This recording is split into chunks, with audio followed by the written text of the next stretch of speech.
আসসালামু আলাইকুম। ইনশাআল্লাহ আশা করি সবাই ভালো আছেন। আলহামদুলিল্লাহ আমিও ভালো আছি। যে যেখান থেকে আমার ভিডিওটি দেখছেন সবাইকে অসংখ্য ধন্যবাদ ও সর্বতি ভালোবাসা রইল।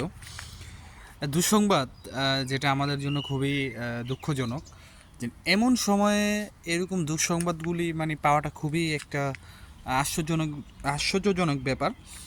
আর আজকে থাকবে আমি ভিএফএস গ্লোবাল নিয়ে কিছু কথা বলবো। আর অনেকে প্রশ্ন করতেছেন যে কেন ভাই আপনি ভিডিও দিতেছেন না? দুঃখিত, আমার এখানে আসলে সেভিং করার সময় কাইটা গেছে। তো কেন ভাই আপনি ভিডিও দিতেছেন না? তো এইসব বিষয় নিয়ে কথা বলবো। সবাই ভিডিওটা পুরোটা দেখার চেষ্টা করবেন।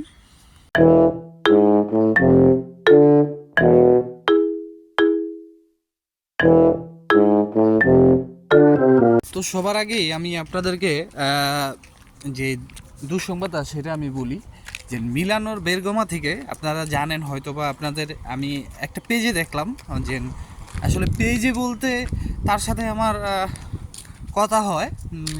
সে একজন দোবাসী।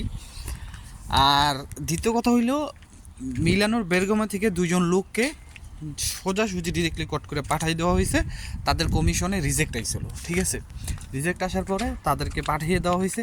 এখন এইটুকু জাস্ট আমি জানি। আমি আপনাদেরকে আপনারা স্ক্রিনে দেখতে পারতেছেন যে তিনি এটা পোস্ট করছে। আমি মিথ্যা বলতে পারি, বাট তারা কিন্তু কখনো মিথ্যা বলবে না, কারণ তারা এইসব নিয়ে কাজ করে।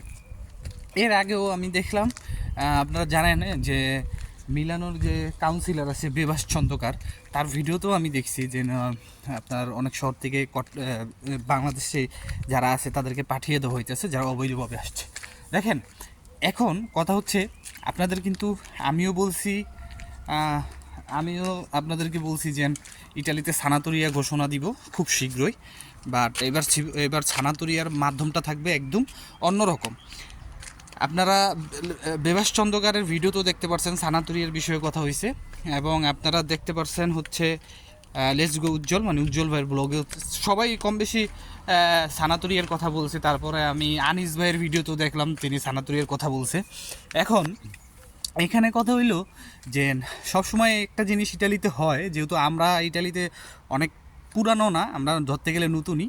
তবে পুরান যাদের কাছে আমরা দেখি যে এমনিই তো ইতালিতে নতুন আইন পাশ করা হয়েছে, আপনারা জানেন যে বাংলাদেশের অবৈধদের একটা সিস্টেম করা হবে। তারপরে দ্বিতীয় যেটা, ইতালিতে যখন সানাতুরিয়ার ঘোষণা দেয় সেই সময় কিছু লোক ধরপাকড়া করা হয়। এটা সবসময় আপনারা মনে রাখবেন। তো এখন আমাদের আতঙ্কিত হইল না। আমরা যারা কাজ করি, আমরা কাজে থাকবো। আমরা যারা কমিশন দিব, চেষ্টা করব কমিশনের রেজাল্ট পাওয়ার সাথে সাথে যত দ্রুত পারি আমরা রিকোর্স ওটা করে ফেলবো এবং আমাদের সৌজন্য ওটা জানি হাতে নিয়ে ফেলতে পারি।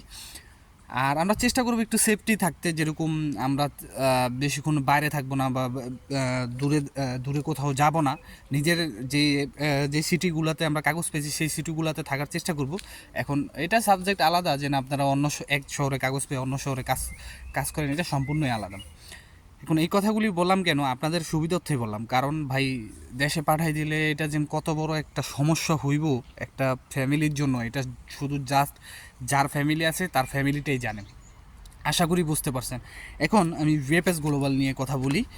আর প্রথমত বলে রাখি, আমার ভিডিও দেওয়া হইতেছে না, কারণ আমি একটা কোর্স করতেছিলাম। তো কোর্সের থেকে আইসা মনে করেন রান্না বান্না খাবার খাওয়া ভিডিও করা খুব টাফ ব্যাপার। আর আমি আজকে আরেকটা কথা বলি, আমি আজকে লাইভে আসবো। আমার ইউটিউব থেকেও আপনারা লাইভটা দেখতে পারবেন এবং ফেসবুক থেকেও লাইভটা দেখতে পারবেন। আমি একই সময় লাইভে আসুন। সময়টা হচ্ছে বাংলাদেশ সময় 8টার ভিতরে, বাংলাদেশ সময় রাত 11টা অথবা 12টা, মানে 10, 11টা, 12টা এর ভিতরে আমি লাইভে আসবো। যদি আপনাদের কোনো প্রশ্ন থাকে অবশ্যই আপনারা আমাকে প্রশ্ন করতে পারেন লাইভের মাধ্যমে, আমি অবশ্যই সেখানে অ্যান্সার দিব। আমাকে একটা ভাইয়া মেসেজ করছিলেন যে আমি অ্যাপয়েন্টমেন্ট পাওয়ার পর, ভিএফএস গ্লোবাল থেকে অ্যাপয়েন্টমেন্ট পাওয়ার পরে আমি পাসপোর্ট রিনিউ করছি, তো সেই ক্ষেত্রে এখন আমি কোন পাসপোর্ট দিব বা এই পাসপোর্ট দিয়ে আমার ভিসা হবে কি না। দেখেন, কোনো সমস্যা নেই। আপনি যে নতুন পাসপোর্ট দিয়েছেন, আপনি ভিএফএস গ্লোবালে অ্যাপয়েন্টমেন্ট পাইছেন যে পাসপোর্ট দিয়ে, সেই পাসপোর্টের নাম্বার কিন্তু আপনার পূর্ববর্তী পাসপোর্ট নাম্বারের জায়গায় চলে গেছে। তো সেই ক্ষেত্রে আপনার পাসপোর্ট জমা করার সময় কোনো ভেজাল হবে না। আর এখন তো পাসপোর্টও জমা নেয় না, যেহেতু আপনার ডেটটা অনেক দেরি পড়ছে।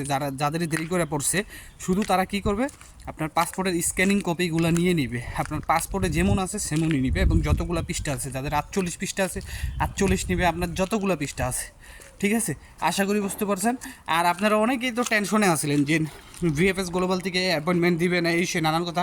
আমি আপনাদের কি বলছিলাম যে সিস্টেম মতো সবাই পাইবেন। এখনও কিন্তু 31 তারিখের যারা আছে তারা কিন্তু পায় নাই, কারণ অনেকেরই মেসেজের স্প্যাম হয়ে গেছে। তারা চেষ্টা করতেছে, দুঃখিত, তারা চেষ্টা করতেছে যে আপনাদেরকে যত সম্ভব দ্রুত তার সাথে ভিসাগুলি দেওয়ার মানে অ্যাপয়েন্টমেন্টগুলি দেওয়ার চেষ্টা করতেছে।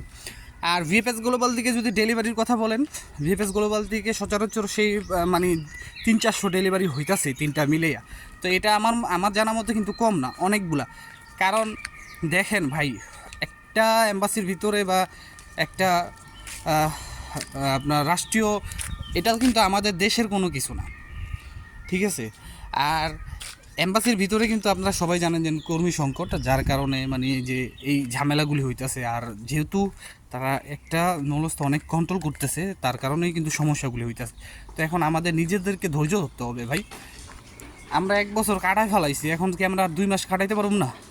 চিন্তা করেন না, রিজিক যেটা আছে সেটাই হবে। তবে যারা ভিএফএস গ্লোবালে নতুন জমা দিয়েছেন, অনেকে রিজেক্ট করা হইতেছে, আফসোস করেন না। রিজেক্ট করা হইতেছে এটা আপনাদের জন্য ভালো, আপনাদেরকে ফাইলটা না ফালায় রেখে রিজেক্ট করে দিতেছে। আর যাদের রিজেক্ট করা হইতেছে না, তারা ধরে নিতে পারেন একটু একটু যেন আপনাদের ভিসা পাওয়ার পসিবিলিটি আছে। আমি যতটুকু শুনছি যে পিছনের কাজগুলি তারা শেষ করে তারপরে নতুন কাজগুলি ধরবো, এই জন্য কিন্তু নতুন যে কাজগুলি এগুলোর ভিসা দেওয়া হচ্ছে না। আশা করি বুঝতে পারছেন। বি কেয়ারফুল, যারা যেভাবে জমা দেন সবসময় বি কেয়ারফুল থাকবেন এবং সচেতন থাকবেন। আর এনি টাইম আপনাদের যদি কোনো সমস্যা হয়, আমার হোয়াটসঅ্যাপে আপনারা যোগাযোগ করবেন। দেখেন আমি কিন্তু এত ভালো কিছু জানি না, তারপরে যতটুকু জানি আপনাদের ততটুকুই বলার চেষ্টা করব বা ততটুকু হেল্প করার চেষ্টা করব। আর দুঃখের সাথে বলতে হয়, আপনারা হোয়াটসঅ্যাপে আইসা ডাইরেক্ট আমার ফোন দেন। সব সময় তো আমি ফোন রিসিভ করতে পারি না, তখন দেখা যায় কি মাথাটা মানে আপনাদের উপরে মেজাজটা গরম হয়ে যায়। তো এই কাজগুলি করবেন না অবশ্যই।